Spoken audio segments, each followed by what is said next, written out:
Welcome. In this video, we'll guide you step by step on how to log out of Google Drive on your mobile device. Whether you're switching accounts or simply want to secure your data, logging out is quick and easy. Let's get started. First, open the Google Drive app on your mobile device. Once the app is open, look at the top right corner of your screen. Here, you'll see your profile picture. Tap on it. Next, a menu will appear with several options. From this menu, select Manage Accounts on this device.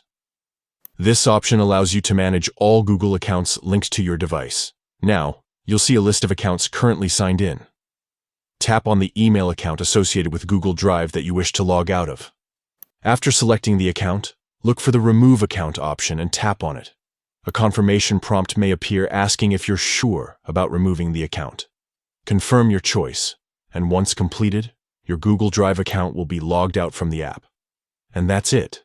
You've successfully logged out of Google Drive on your mobile device. This process ensures your account remains secure and helps manage multiple accounts more efficiently. If you found this guide helpful, don't forget to share it with others who might need assistance. Thanks for watching.